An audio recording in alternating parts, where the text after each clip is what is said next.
The city smelled of salt and sin that morning, the kind of smell that clung to your skin long after you'd left its streets. I had seen the Charleston slave market many times from the carriage window, but that day I was to stand inside it not as a customer's wife, not as a visitor of curiosity, but as a witness to something that would alter the course of my life forever. My husband, Roderick Hale, walked ahead of me, his polished boots striking against the cobblestones like hammers of command. He was tall, broad-shouldered, and built in the image of Southern confidence, the kind that came from owning land, slaves, and a name that carried weight in the county. He smelled faintly of tobacco and bay rum. I walked 3 paces behind, as was expected of women like me, clutching a lace parasol that did little to shield me from the heaviness in the air. The market yard stretched wide, an open wound of humanity, ringed by iron cages and wooden platforms. The cries of children, the hoarse voices of auctioneers, and the rhythmic crack of whips merged into an orchestra of misery. I had attended balls and soirees where such auctions were whispered about as necessary evils, but no amount of parlor talk could prepare the senses for the stench of sweat, fear, and iron. Women stood in torn dresses, clutching their infants. Men in chains stood with heads bowed, waiting for the hammer to decide their worth. Behind them, merchants in fine coats discussed profit margins, grain prices, and breeding stock in the same breath. I tried not to meet their eyes, not the men buying, nor the souls being sold. But then I saw her. She couldn't have been more than 15. Her skin was bronze and luminous beneath the morning sun, her frame small but straight-backed, her gaze calm even as her wrists trembled in shackles. And her eyes, they were blue, a piercing shade unlike anything I had ever seen among the enslaved. Not the cloudy blue of illness, but the clear, deep hue of the Atlantic at dawn. Unusual, ain't it? The auctioneer boomed, sensing the attention she drew. Lot 73, half-breed house girl from Georgia. Reads, writes, plays the harpsichord, speaks a bit of French. Just 15, strong, healthy. But look at those eyes. Lord Almighty, I ain't seen a pair like that since my daddy's time. A ripple passed through the crowd. Some laughed crudely, others murmured about witchcraft, mixed blood, or northern lineage. I felt my husband's elbow brush against mine. Rare thing, isn't she? He muttered, his voice low but tinged with calculation. Would fetch a fine price in New Orleans, or perhaps she'd make a decent house servant here. I didn't answer. My heart was thundering in my chest for reasons I couldn't explain. I wanted to look away from her, from that calm defiance in her gaze, but found myself unable to. The girl's mother, an older woman with the same proud cheekbones but darker eyes, was chained beside her, whispering prayers under her breath. I saw her reach toward her daughter when no one was looking, their fingers brushing briefly before a trader's stick struck her wrist. The auctioneer's voice rose again. We'll start the bidding at $800. Who'll begin? Hands shot up. 900, then 1,000. I felt Roderick's breath beside me, his merchant's mind calculating profit. But before I knew what I was doing, words slipped from my lips, trembling but clear. 1,200, I said. The crowd turned. Even Roderick's head snapped toward me. My voice, a woman's voice in that male-dominated pit, was a shock in itself. But the number I'd spoken was madness. $1,200 could buy 2 seasoned field hands or an entire family of laborers. My husband's face darkened. Eleanor, he hissed under his breath, are you out of your senses? I kept my gaze fixed on the girl, on those unblinking blue eyes that now widened in disbelief. I want her, I said quietly. That one. The auctioneer, after a pause, nodded with a grin. Sold. To the lady in blue for $1,200. A hush fell. Even the birds seemed to stop calling. Roderick clenched his jaw, but said nothing as the gavel struck the wood. I felt heat rise to my cheeks, not pride, not shame, something else entirely. The girl's mother cried out, a sound so raw it cut through the murmurs. The two were pulled apart, the older woman dragged to another corner where chains rattled like broken hymns. I stood frozen as the purchase was recorded. Roderick's hand gripped my arm, not gently. You've embarrassed me before every trader in Charleston, he growled. A lady doesn't outbid men at a slave auction, nor does she pay a fortune for a curiosity. She's not a curiosity, I whispered, though I didn't know why I said it. She's different. He gave a cold laugh. You're sentimental, but fine. You bought her. She's yours now, whatever that means. The girl was brought forward, her ankles still bound. A clerk scribbled notes on parchment, and I was made to sign the paper that declared her my property. The quill trembled slightly in my hand. "What is your name?" I asked softly as she stood before me. "Sarah, ma'am," she replied, voice calm, eyes unwavering. "My mama called me Sarah." Her accent was soft, melodic, coastal Georgia. She lowered her gaze, waiting for command. I wanted to say something to comfort her, perhaps, but the words refused to form. Instead, I nodded toward the carriage. "You'll come with us." As she stepped forward, her mother screamed her name one last time before a whip cracked through the air. The sound tore through me like lightning. Sarah flinched, but did not look back. She climbed into the carriage, sitting silently beside the driver, her chains coiled in her lap like snakes. As we rolled away from the market, I turned back once. The crowd had already moved on to the next lot, as if the girl with blue eyes had never existed. The mother was gone from sight. Only the echo of that scream lingered in the humid air. Roderick sat beside me, silent and fuming. "I hope," he said finally, his voice low, "that your new pet is worth the fortune you just wasted." I said nothing. My eyes were on the road ahead, where the dust from the wagon wheels rose in ghostly clouds. But in my chest, a strange certainty began to grow that the purchase I'd made that morning was not born of impulse, but of something deeper, something written long before either of us was born. And as the sun dipped low behind the moss-draped oaks, I caught a reflection in the carriage glass. Sarah's face, solemn and still, her blue eyes meeting mine. In that fleeting glance, something passed between us, not servitude, not ownership, but recognition. Something that whispered, "This is not the beginning, but the return." The ride back to the plantation took the better part of 3 hours. The wheels groaned over uneven dirt roads lined with wild magnolia and moss that hung like green lace from the oaks. The sky turned from bright gold to the muted gray of early evening, and still no one spoke. Roderick smoked his pipe with slow, angry puffs, each exhale clouding the carriage with the heavy scent of tobacco. I sat across from him, trying to read the expression on his face. But his eyes were as closed as his heart fixed ahead, on profit and pride, not on the world of feeling. Outside, sitting behind the driver, Sarah barely moved. The chain at her ankles rattled each time the carriage hit a rut, but she made no sound, not even a whimper. I had seen slaves cry, plead, curse, but not this girl. She carried silence like armor, and in that silence I sensed a strength that unsettled me. When the great gates of Hale Manor appeared, painted white and flanked by tall cypress trees, Roderick straightened his coat and said flatly, "See to it that your new acquisition doesn't disturb the house order. Mrs. Raines will assign her quarters." He climbed out without waiting for my answer. The house servants appeared instantly, heads bowed, eyes averted. They knew better than to meet the master's gaze when his mood soured.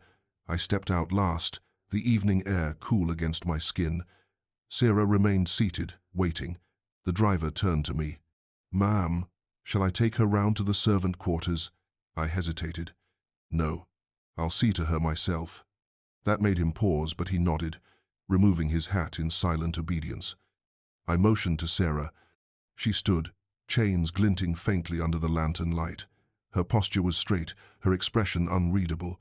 Only her eyes, those impossible eyes, flickered briefly toward the grand columns of the house. "This way," I said softly. We walked through the courtyard where hydrangeas grew in neat white rows, their petals glowing ghost-like in the dusk. Somewhere inside, I could hear the soft rhythm of the piano, one of the younger maids practicing scales under Mrs. Raines's strict instruction. The sound seemed to follow us as we stepped into the back wing of the house, a quieter, humbler part, meant for servants and deliveries. I led Sarah to a small room near the wash corridor. It was barely the size of a dressing closet, one cot, one wooden stool, a basin, and a single window that refused to open. It wasn't fit for a child, let alone a human soul. And yet, compared to the shacks outside the main house, this was luxury. "This will be yours," I said. She looked around without expression, then turned her gaze on me. "Thank you, ma'am," she murmured. "You can call me Mistress Eleanor." Yes, mistress. The word mistress hung between us like smoke. I wanted to ask her about her mother, about her past, but Roderick's voice echoed faintly from the hallway, sharp and impatient. Eleanor, a word. I left her then, promising myself I'd return later that night to bring her water and bread. But as I turned away, she spoke again, her voice so quiet I almost missed it. Mistress? Yes? Why did you buy me? I froze. No one had ever asked me that before. Not the field hands, not the house girls, not even the children who barely knew their own ages. They accepted their lot with the dull hopelessness that came from generations in bondage. But this girl, she wanted to know. I looked at her, really looked, and found that I didn't have an answer. I could not tell her it was pity, or impulse, or rebellion. The truth was something I didn't yet understand myself. So I simply said, "Because I couldn't let them take you." Her gaze lingered on mine for a heartbeat longer than propriety allowed. Then she nodded and sat on the cot, folding her hands in her lap like a child at prayer. That night, long after Roderick retired, I found myself drawn back to that little room. I carried a small oil lamp and a tray of leftovers from supper bread, roasted yams, a small slice of peach tart. She was awake when I entered, sitting by the window, her face half lit by moonlight. "You should eat," I said. "I'm not hungry, mistress. You must keep your strength." She hesitated, then took the tray with both hands.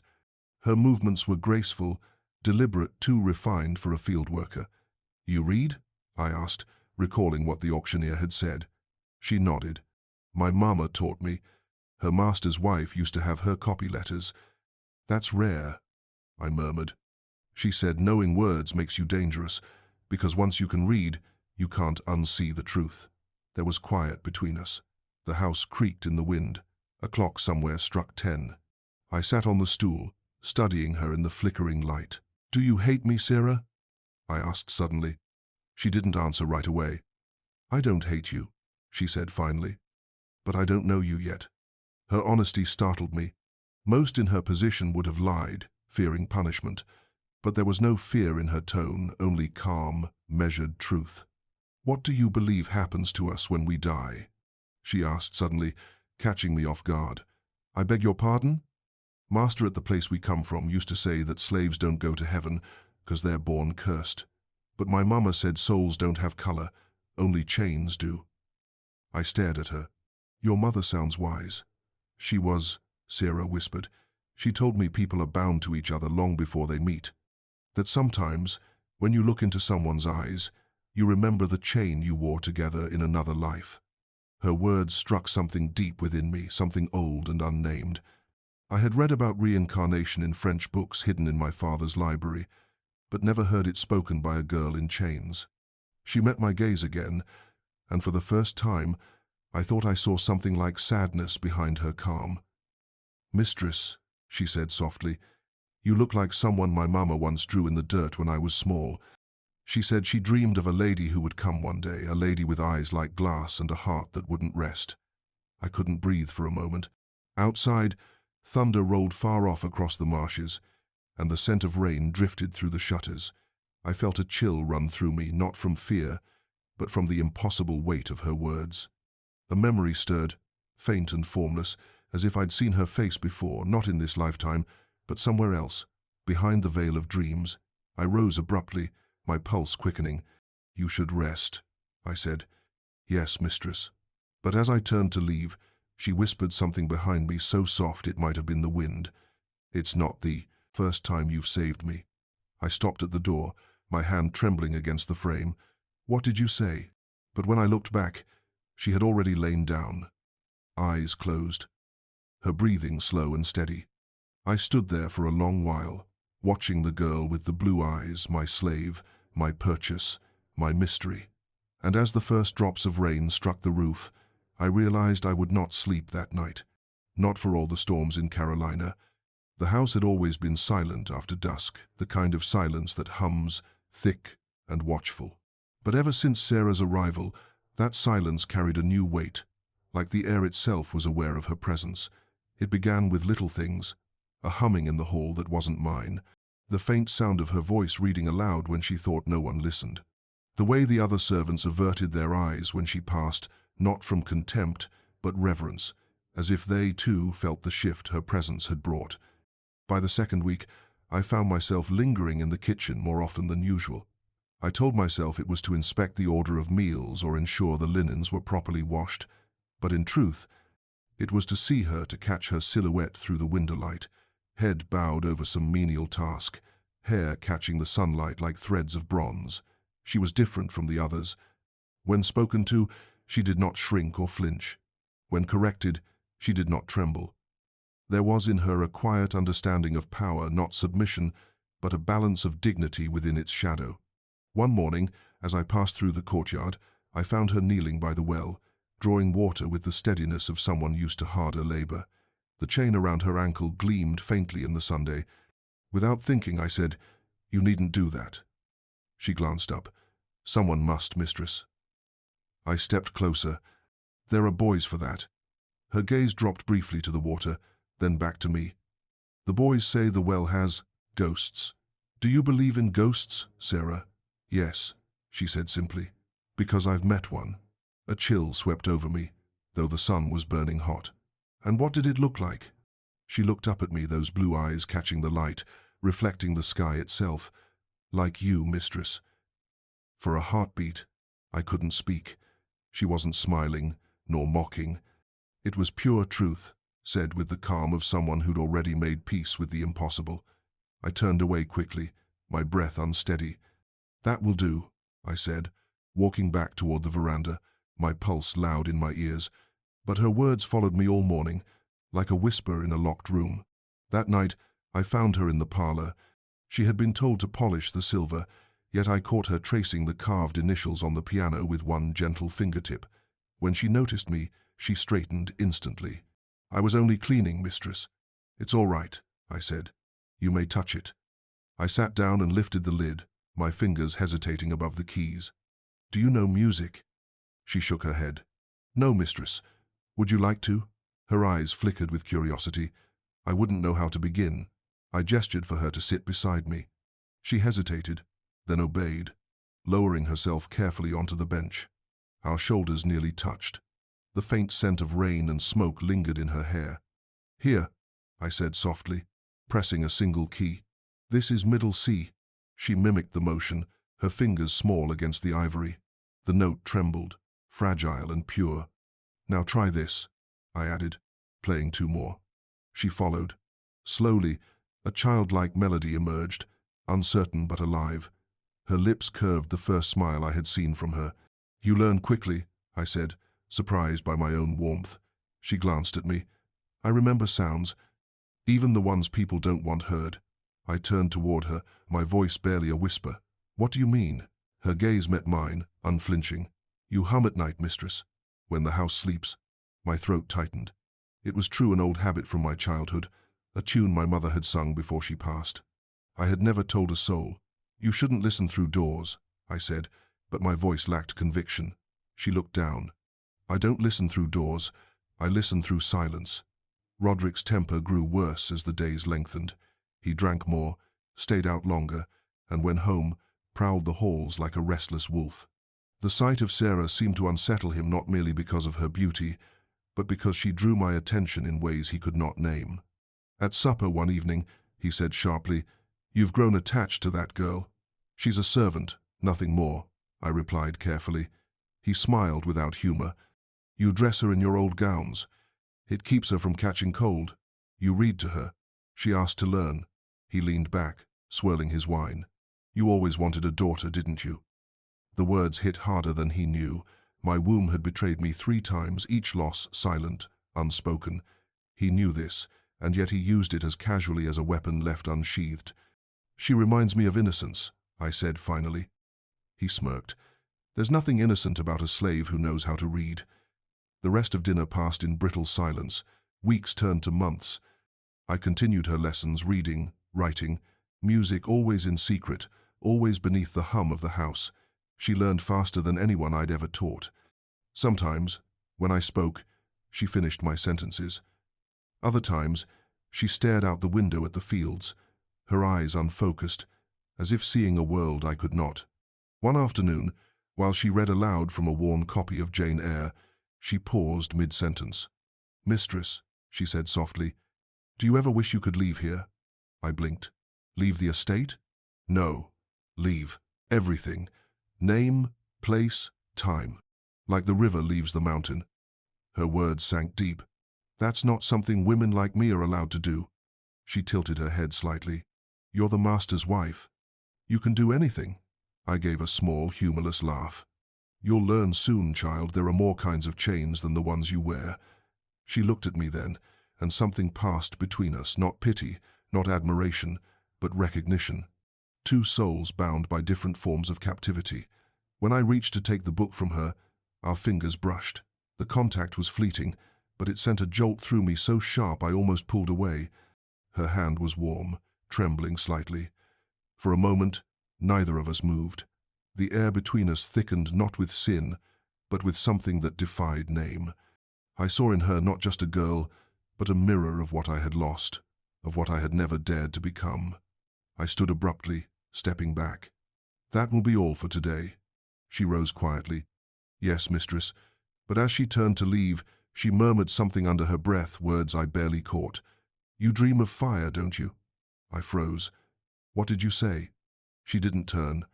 "You wake in the night and stare toward the cane fields, as if you're waiting for them to burn." The room seemed to shrink. I wanted to deny it, to scold her, to end the conversation, but my throat closed around the lie. Because she was right. I did dream of fire, of something vast and devouring, tearing down the order of the world. She faced me then, her expression unreadable. "It's coming, mistress. The fire. My mamma said it follows those who try to own what was never theirs to keep." And then she was gone, her bare feet silent against the floorboards, leaving me alone with the echo of a prophecy I didn't understand. That night, I found myself staring at her small window from my chamber balcony. Her lamp still burned. I could see her, shadow move, slow and rhythmic, as if in prayer, or perhaps it was a dance, one older than the hymns we were taught, older than this house, older even than the chains themselves. In that moment, I realized I no longer saw her as property, nor as charity, but as something that could unmake me entirely. And deep inside, beneath the ache of guilt and fear, I knew I did not want to stop her. It began with thunder, not from the sky, but from Roderick's voice. By then, the walls of Hale Manor had learned to tremble before him. It was late August. The air itself was heavy enough to choke on, thick with storm and secrets. I had sent the servants to their quarters early, knowing the master's temper had been simmering all evening. He'd returned from Charleston reeking of whiskey and fury, his boots caked with red clay and something darker I didn't want to identify. He stormed through the door, shouting my name. "Eleanor." I was in the sitting room, a book in hand, Sarah's book, the very one I'd been teaching her to read from. When I saw him at the threshold, his coat wet from rain and eyes wild, I hid it under the shawl beside me. "There you are," I said evenly. "You're late." He stepped inside, slamming the door so hard that dust fell from the rafters. "Don't start with me, woman. I know what you've been doing." I kept my composure, though my hands trembled behind the shawl. "And what is that, Roderick? Parading that blue-eyed wretch through my house like some pet," he spat. "Do you think I don't hear the whispers? That I don't see how the men look at her, how you look at her?" I rose slowly. "She's a child. She's a danger." His voice cracked the silence like a whip. "You dress her in lace. You let her read.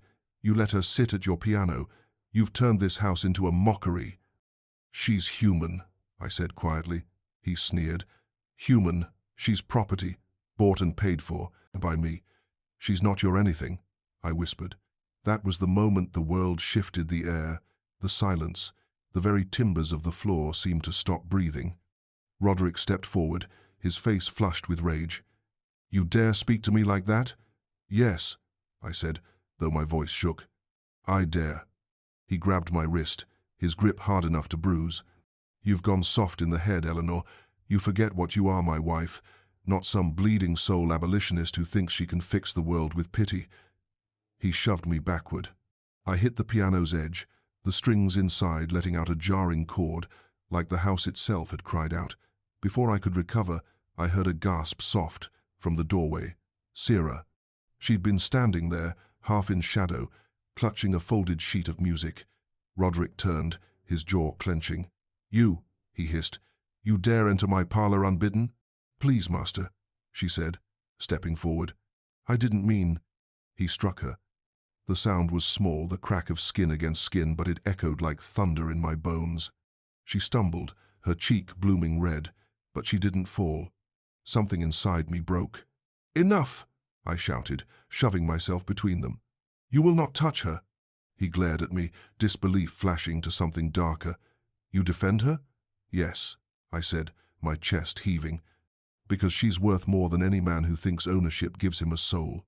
He laughed, that hollow, cutting laugh that had always frightened me more than his anger. "You've lost your mind, Eleanor." And then, before I could move, he backhanded me across the face. The force sent me to the floor. I tasted blood, felt the burn of humiliation sting my eyes. But before he could strike again, Sarah lunged. She threw herself between us, arms outstretched, trembling but unyielding. "Stop!" she cried. Roderick froze, not because of her words, because of her eyes. They glowed in the lamplight, that uncanny pale blue that seemed almost unnatural in this place of darkness. He pointed a trembling finger at her. You're a curse." Sarah's voice was low, steady. "You curse yourself, master, every time you forget that God watches, even in this house." He lunged again, grabbing her by the hair. I screamed and scrambled to my feet. The storm outside broke at that instant. Lightning flared white through the windows, thunder shaking the floorboards. In the flash of light, his face looked monstrous, his shadow stretching across her small frame like the hand of death. "Roderick!" I cried, seizing his arm. "Let her go." He shoved me aside, dragging Sarah toward the door. "She'll learn her place. I'll see to it myself." I stumbled after them, the hall spinning with the flicker of lightning. The servants' doors were opening, frightened faces peering out, but none dared intervene. He dragged her down the back stairwell to the cellar. The smell of damp and iron filled my lungs. I caught up just as he flung open the cellar door and hurled her down the steps. She hit the dirt floor with a cry that split the air. "Roderick, please!" I screamed. "Stop this!" He turned, his chest heaving, eyes bloodshot. "You want her? You can have her, but she'll never see daylight again under my roof." He slammed the door and bolted it shut. The sound of the lock sliding into place was louder than thunder. It was final. He turned back to me, his breath coming hard. "If you defy me again, Eleanor, I'll send her to New Orleans. There are buyers there who pay well for pretty eyes." I stared at him, horror turning to something colder, sharper. "You're a coward," I said. He smiled faintly. "I'm a businessman." And with that, he brushed past me and disappeared into the storm. When I was sure he was gone, I fell to my knees, pressing my ear against the cellar door. "Sarah?" I whispered. At first, nothing. Then, faintly a sound. Breathing. "I'm here," came her voice, soft but steady. I closed my eyes. "I'll get you out, I promise." "Don't," she said. "He'll kill you." "I don't care." Silence stretched, broken only by rain hammering the windows. "Finally," she whispered, "he'll pay, mistress. Not by your hand, by his own." A chill swept over me. "Sarah." But she didn't answer. The thunder roared again, closer this time. I could almost feel the house shudder beneath it, as if it, too, sensed the reckoning to come. I stayed there, my cheek pressed against the cold wood of that door, the storm raging around us. And somewhere deep inside, I knew the girl with the blue eyes had just sealed the fate of every soul within these walls. The days after that storm moved like ghosts through Hale Manor. No laughter, no music, no sound but the creak of floors and the quiet whisper of fear. The servants moved with their eyes lowered, and even the birds seemed to avoid the house. Roderick had left for Charleston again, on what he called business. But I knew the truth: he needed distance from the thing festering inside these walls. He'd locked the cellar and taken the key. And every night, when the house was asleep, I sat by the kitchen stairs, listening for the faintest sign of Sarah's breathing below. I had begun to think the silence would drive me mad when, one evening, a familiar voice broke it. "Miss Eleanor." I froze, the cup of tea in my hand trembling. The voice had come from the back door, a voice I had not heard in years. I turned. There she stood, half in shadow, her face older but her eyes burning the same as ever. Amma. I had thought her dead, sold away long before I came to this cursed house. Yet here she was, rain-soaked and trembling, a burlap shawl wrapped around her shoulders. "Lord have mercy," I whispered. "Amma." She nodded once, her jaw tight. "You shouldn't be here alone, Miss Eleanor. The air around this place, it feels wrong." I led her inside, closing the door against the storm. "How did you find me?" "Word travels," she said, "even through chains." Her eyes searched my face. "They said you had a girl here, a girl with eyes too light for her skin." I said nothing, but the truth must have been written in my silence. Amma's expression darkened. "Where is she?" I swallowed. "Locked below." She didn't flinch. "Then we best set her free before the devil comes to collect what's his." We went down together that night, lantern in hand, silence our cloak. The cellar door groaned as I unbolted it, the metal cold enough to burn my fingers. When it finally opened, the air that came up was heavy, like breath held too long. "Celeste?" I whispered into the darkness. There was a rustle, then a faint voice. "Mistress." The light touched her face, pale, streaked with dirt, but still impossibly composed. She sat on the packed earth, her knees drawn up, her wrists raw where the ropes had rubbed them. "Oh, child," Amma murmured, rushing forward. She knelt, gathering Sarah into her arms, as if she'd known her all her life. When their eyes met blue against dark, something unspoken passed between them. Recognition. "I know you," Amma whispered. "Lord help me, I know those eyes." "What do you mean?" I asked. Amma looked at me, her voice trembling. "Years ago, before they sold me away from Savannah, there was a woman, your mother, Miss Eleanor. She had a sister, didn't she?" I blinked. "Yes, Beatrice. She died young." Amma shook her head. "No, she didn't. They said she ran north, but she didn't go far. She bore a child. That child had eyes like these." I stared at her, the lantern's flame trembling in my hand. "You mean?" "I mean she's blood," Amma said. "She's yours." The words fell like stones into still water. I looked at Sarah, my slave, my secret, my curse, and saw in her face not defiance or fear, but something achingly familiar. My father's chin, my mother's softness around the eyes. I sank to my knees beside her. "No, no, that can't be." Amma placed a hand on my shoulder. "Truth don't care what we want, Miss Eleanor. It just waits until we can bear it." Sarah's voice was a whisper. I always felt like I didn't belong anywhere. My throat tightened. "You belong here." Amma shook her head sharply. "Not like this. You can't keep her here, not while that man breathes. He'll kill her next time." I knew she was right, but the plan forming in my mind was madness. "He leaves for 2 days," I said. "If we're to act, it must be before he returns." Amma's eyes glinted in the lamplight. "Then we'll act tonight." We worked in silence. I packed food, water, a change of clothes, all I could spare without raising suspicion. Sarah moved like a shadow, weak but determined. Amma, ever the strategist, mapped a path through the cane fields that led to the river. "There's a free camp upriver," she said. "Old souls who escaped years ago. They'll know what to do." When all was ready, I pressed a locket into Sarah's hand, a small silver oval I had worn since childhood. Inside, a miniature painting of my mother. "Keep this," I said. "It's proof of who you are." She hesitated. "I can't take something so precious." "You already did," I said, smiling through tears. "You took my peace. Might as well take the locket too." Amma chuckled softly. "Ain't no peace left in this world, only choices." We moved out under cover of darkness. The moon hung low, veiled by thin clouds, the air humming with crickets and the distant rustle of cane. Every shadow looked like a sentinel. Every gust of wind felt like breath on our necks.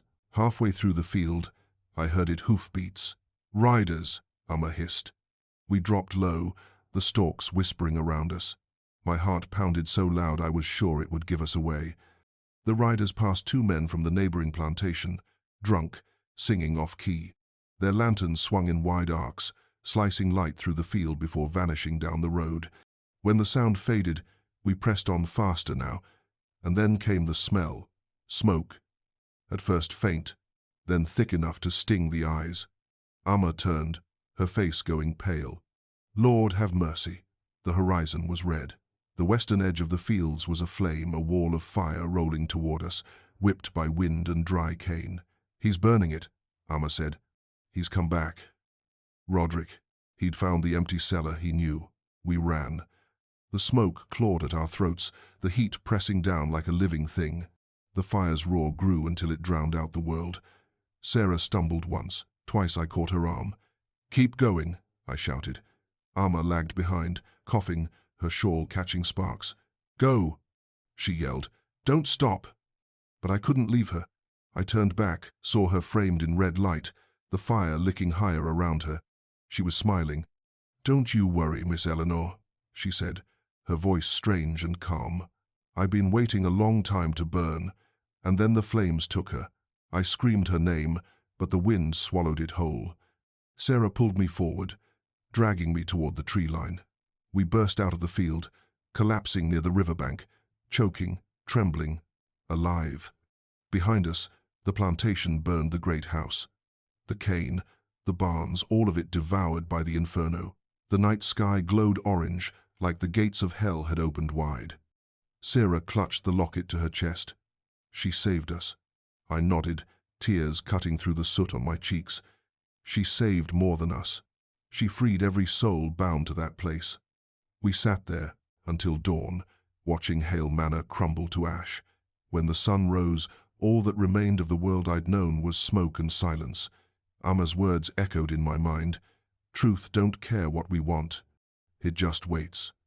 Now, it had arrived, and it had burned everything clean.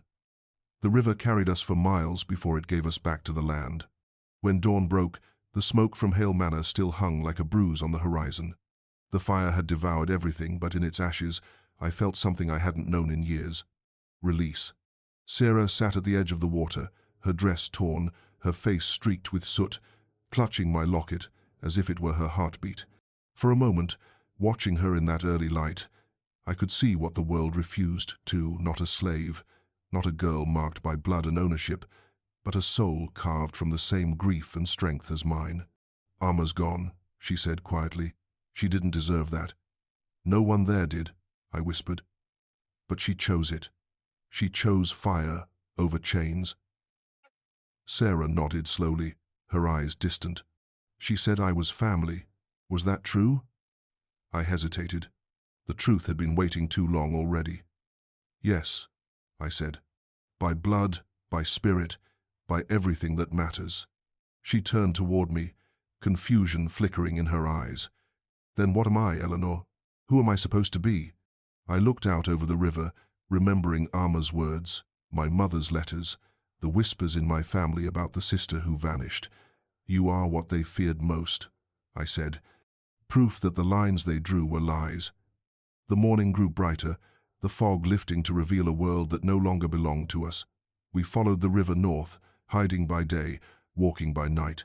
The road was quiet except for the distant rumble of wagons and the low hum of frogs by the banks. Sometimes, Sarah would hum old hymns under her breath, the kind the enslaved sang at night, the kind my mother used to forbid because they sounded like rebellion. Now, they sounded like freedom. By the third night, we reached the camp Amma had spoken of, a cluster of shacks hidden among the cypress, lit by small fires and guarded by people with eyes sharp from living too long in danger.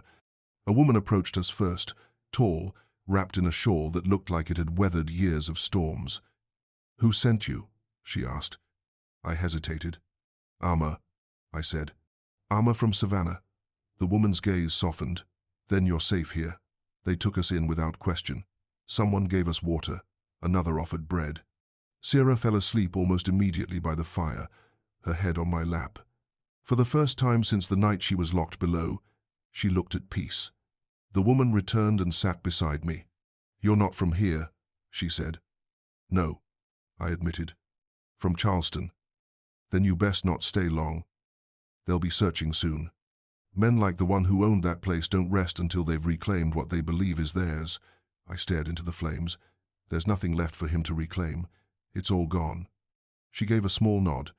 Sometimes fire's the only sermon the devil understands. Her words lingered. 2 days later, I left Sarah sleeping and went to the riverbank alone. The air smelled of rain and mud. I knelt, cupping the water in my hands, and saw my reflection ripple, pale, hollow, haunted. The woman who had bought a girl for her eyes was gone. What stared back was something raw and unrecognizable. Behind me I heard a step. When I turned, my heart froze. Roderick Hale stood there, his coat scorched, one side of his face blistered and red. His eyes burned hotter than the fire he'd lit. "I should have known," he said, his voice low and trembling with fury. "You helped her." My breath caught. "How did you?" "I followed the river," he said, stepping closer. "You think I'd let a thing I bought walk away? You think you could shame me with ashes?" He raised the pistol in his hand, a small dueling piece, blackened at the barrel. "Roderick," I said quietly, "don't do this." He sneered. "Don't tell me what to do, Eleanor. You were always weak. You wanted to play savior while living off the same sin." His finger tightened on the trigger. Then a voice behind him said, "Maybe it's time." Sin fought back. Sarah stood there, barefoot, her hair wild, the locket glinting at her throat. She held Amma's old sickle, rusted but sharp, the same tool she had once used to cut cane. Her eyes were calm, terrifyingly calm. Roderick turned, laughing. You think you can?" The crack of the shot echoed across the river. For a heartbeat, I thought it was his pistol, but it was mine. He staggered backward, shock frozen on his face, before crumpling at the water's edge. The river took him quickly, swallowing his body in silence. I stood there, smoke curling from the barrel, the weight of it all pressing down on me like 1,000 hands. Sarah came to me slowly, her eyes wide. "You didn't have to," she whispered. "I did," I said, "because I helped make the monster that hunted you." She shook her head, tears in her eyes. "No, you ended him." For a long time, we said nothing. The river moved on, indifferent. When the night came, the camp elders gathered by the fire. They burned herbs and sang in low voices for Amma's spirit, for the dead, for the ones who had not yet found peace. Sarah stood beside me, the locket still in her hand. When it was her turn, she stepped forward and spoke in a voice that silenced even the wind. "My name is Sarah Beatrice Hale," she said, "daughter of blood and bond, of the house that burned itself to death. I will not carry its curse any longer." Then she dropped the locket into the fire. The silver cracked, the miniature inside blackening and curling into ash. The flames flared high, and for a moment I swore I saw Amma's face in the smoke, smiling, proud, free. Sarah turned to me. "What now?" I took her hand. "Now, we make a life that isn't borrowed." She smiled faintly. "Do you think that's possible?" I looked toward the horizon where the night met the river and the future waited, unclaimed. "It has to be." Weeks passed. We stayed hidden until the search died down, then moved north with a group of freedmen who knew the safe paths. Every mile between us and Charleston felt like another layer of our old selves peeling away. By the time we reached Virginia, Sarah no longer looked back. One night, in a small barn we shared with travelers, she asked quietly, "Do you ever regret it? The fire, him, any of it?" I stared into the dark. "I regret not doing it sooner." She nodded. "Me too." And that was the last we spoke of Hale Manor. Years later, I would hear whispers that the plantation was never rebuilt, that the land was cursed, that the soil refused to grow. They said you could still see a woman walking by the river some nights, her hair white, her hands holding a lantern no wind could snuff out. If that's true, I hope she's smiling. Because for once, the truth didn't just wait. It walked free. Freedom is not a single sunrise. It is a long, uneven road, one that bends through hunger, fear, and the ghosts of everything you left behind. For weeks, Sarah and I moved north under borrowed names, following paths whispered through the underground old river trails, safe houses, coded quilts that told us when to turn and when to hide. Every place had a secret, every stranger a test. At night, when we found shelter in barns, abandoned mills, once even in the hollow of a great oak, Sarah would hum. It was the same tune Amma used to sing, though slower, gentler. The melody followed us like a memory that refused to die. Sometimes I would wake before dawn to find her watching the horizon. She'd say nothing, just stare eastward as if she could still see the flames of Hale Manor flickering in the distance. One night, As we crossed into Maryland, a storm caught us. The rain came in sheets, turning the road to mud. We took refuge in a church that had been long abandoned, its roof half-caved, the pews draped in vines. Inside, by the flicker of a dying lantern, Sarah found a cracked Bible on the pulpit. She traced the letters with her finger. "My mother used to say, 'Freedom is the Lord's promise,'" she said softly. "But promises like that, they take too long to come true." I sat beside her. "Maybe it isn't about waiting for it," I said. "Maybe it's about claiming it before someone else decides you don't deserve it." She looked at me, her eyes dark but bright. "Do you think we deserve it?" I hesitated. "I think Amma did. I think you do. I'm still trying to believe I can." She smiled faintly. "Then we'll learn together." The wind moaned through the broken glass, and for the first time, the sound didn't feel like mourning. It felt like the world exhaling after too many years of silence. We traveled with others after that, small groups of fugitives and sympathizers moving in shadows. There was Samuel, an old blacksmith who'd escaped Georgia after 40 years in bondage.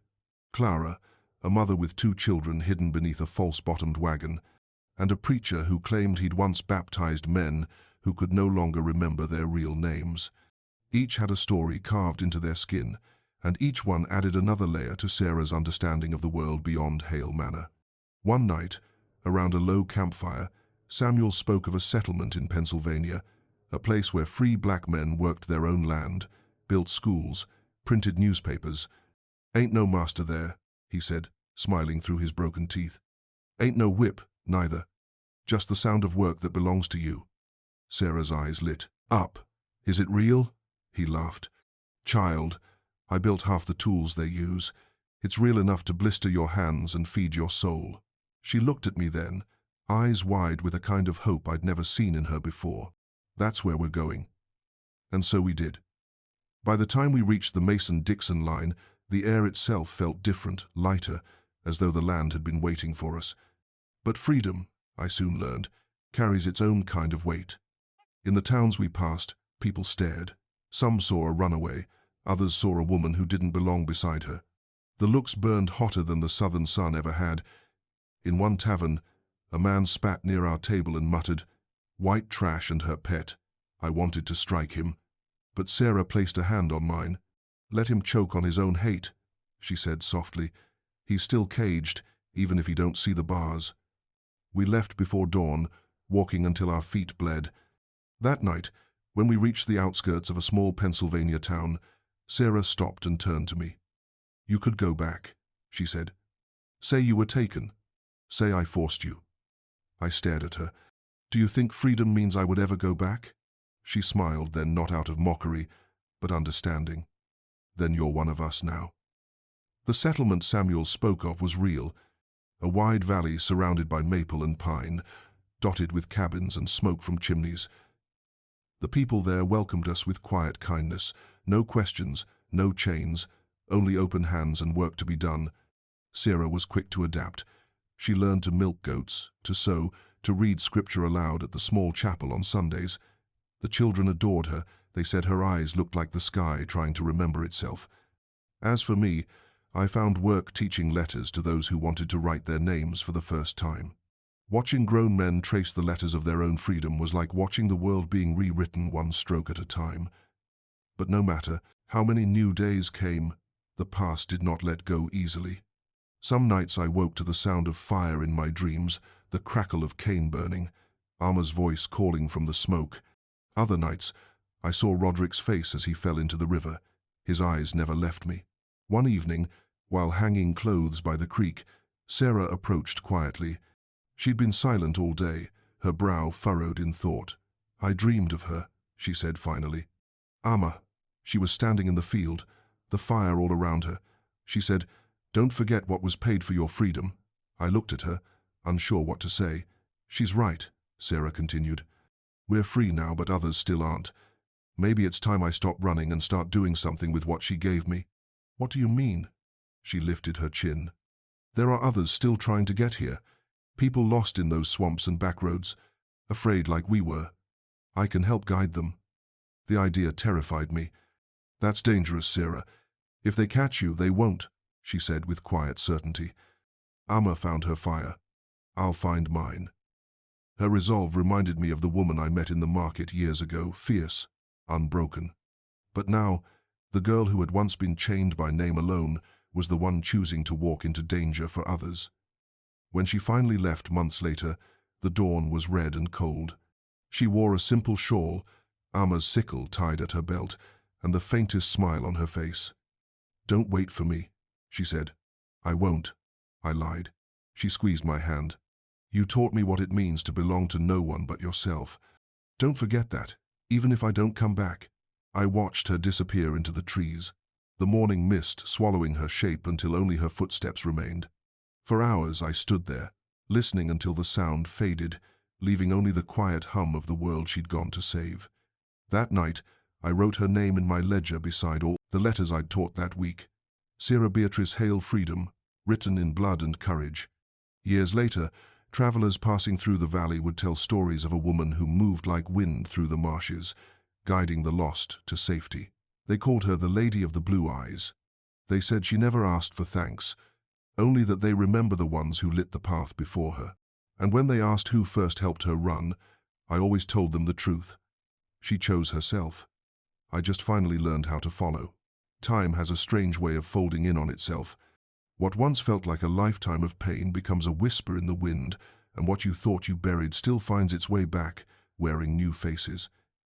It had been nearly 10 years since the night the cane fields burned. 10 years since I last saw Sarah disappear into the fog with Amma's sickle gleaming at her hip. In that time, I grew older lines deepening on my hands, silver in my hair, a quietness in my heart that neither regret nor peace could fully claim. The settlement had changed too. Children born free now ran laughing through the same fields where their parents had once hidden under moonlight. There were schools now wooden, small, but filled with hope. I taught letters there still, though my voice had grown softer and my memories heavier. Sometimes, when I caught sight of a young girl with pale eyes, I would stop mid-sentence, my throat tightening. Freedom, it seemed, had inherited Sarah's gaze. One evening, near the end of autumn, a rider came up the trail. A stranger, wrapped in a wool coat, dusted with the red clay of the southern roads. He asked for me by name. "There's talk down near Carolina," he said, "of a woman who moves through the marshes, leading people north. They say she never stays long, never speaks of her past. But," he hesitated, "they say her eyes are blue." My heart stopped. He went on, "Some say she's a ghost, others an angel. Either way, she's real enough that men with dogs and guns are looking for her." That night, I couldn't sleep. I sat by the window, staring at the moon as the frost crept across the glass. I thought of the promise she'd made, "Don't wait for me," and how I had broken it every single day since. By dawn, I knew what I had to do. The journey south took weeks. Every mile dragged me back into the past through the same roads where fear once ruled, the same air heavy with memory and old blood. The world looked different now, but the soil still remembered. You could feel it in the hush of the trees. When I reached the ruins of Hale Manor, winter had already claimed the land. The house was gone, nothing left but charred stone and a few blackened pillars jutting up from the earth like broken teeth. The fields were barren, the ground brittle beneath the frost. I walked among the ashes.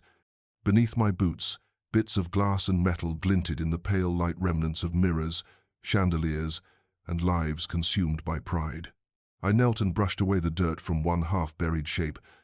It was the edge of an iron key, the same kind that once locked the cellar door. I held it for a long time, then placed it back and covered it gently with earth. Some chains didn't need unlocking anymore. As I stood, I felt the wind shift, and for a moment, I thought I heard her voice. "Miss Eleanor." It was faint, carried like a whisper through the cane stubble. I turned, and there she was, Sarah. She stood at the far edge of the field, dressed in a heavy coat, her hair bound in a simple cloth, her eyes bright as ice. There were new scars on her hands, and her shoulders carried the weight of 100 nights of running, but she was alive, and more than that, she was whole. We stared at each other for what felt like forever. "I thought you were," I began. "Gone?" she said, smiling faintly. "I was, for a while." She walked toward me, each step deliberate, as if she were testing whether the earth would still hold her. When she reached me, we stood in silence. The years between us melted into smoke. "I heard they call you the Lady of the Blue Eyes," I said. She laughed softly. "They call me many things. I just help them find the river." Her voice was lower now, steadier, the voice of a woman who had seen the edge of the world and come back carrying its light. We walked the old grounds together, the ghosts of the past flickering around us, the cries, the laughter, the echoes of chains now broken. Sarah stopped by the old well and stared down into its depth. "I used to dream of falling in there," she said, "of disappearing so no one could ever own me again. And now?" She looked up. "Now I dream of building something that lasts." I nodded, my throat tight. "You already have." We spent 3 days together in the nearby village, where she'd been hiding in plain sight. Every night, we talked about Amma, about the people she'd saved, about the families she'd reunited. "Do you ever stop being afraid?" I asked her one night. She thought for a moment. "No," she said. "But I learned fear is just another name for remembering who you are." When she smiled, it was Amma's smile. Fierce, unyielding, alive. Before dawn on the 4th day, she came to me with a small satchel. "I'm leaving again," she said. "There's a family near Savannah that needs guiding. The patrols are thicker this winter." I felt the ache rise in me, sharp and familiar. "Let someone else do it." She shook her head. "This is what I'm meant for." She took my hand, pressed something into it, a small pendant, crudely made from river stone and wrapped in copper wire. "For when you forget the fire," she said, "it'll remind you we burned for a reason." Tears blurred my sight. "Will I see you again?" Sarah smiled, the kind of smile that belonged to someone who'd already chosen her path long before she ever stepped on it. "You already do, every time you look at the free." Then she was gone. Years passed again, and her legend grew. Travelers spoke of her name like scripture, the woman who could vanish between trees, who led men, women, and children across rivers without leaving footprints. Some said she could call storms. Others swore her lantern never dimmed, even in the heaviest rain. In truth, I think she simply burned too bright for this world to ever put out. I stayed in the valley, teaching until my hands grew too frail to write. When my students asked about her, I told them the truth, or as close as words could come to it. She wasn't a saint, I'd say. She was a woman who refused to stay buried. They'd ask if she ever came back, and I'd smile, because I'd learned something in all those years. Some people never need to return. They simply live on in every act of courage their fire inspired. On the last night of my life, the wind outside my window carried the scent of cane smoke. I rose from bed, walked to the porch, and looked toward the horizon. For a heartbeat, the sky glowed faintly orange like a promise rekindled. And there, standing in the edge of the dark, I saw her again. Not a ghost, not a dream, just Sarah, whole and radiant, the lantern in her hand burning steady. She didn't speak. She didn't need to. The light around her grew until it swallowed everything, the house, the trees, the years, and I felt warmth instead of fear, peace instead of guilt. The world that had once bought and sold souls had finally met the one it could not break. As the darkness faded, I heard her voice one last time. "Rest now, Miss Eleanor, the river's still running." When they found me in the morning, the candle by my bed was still burning. Beside it lay the small stone pendant, glowing faintly in the dawn light, warm to the touch, as if it remembered fire. They say my last smile looked peaceful. Maybe it was, because I knew, wherever the Lady of the Blue Eyes walked, the world was still burning, not in destruction, but in light.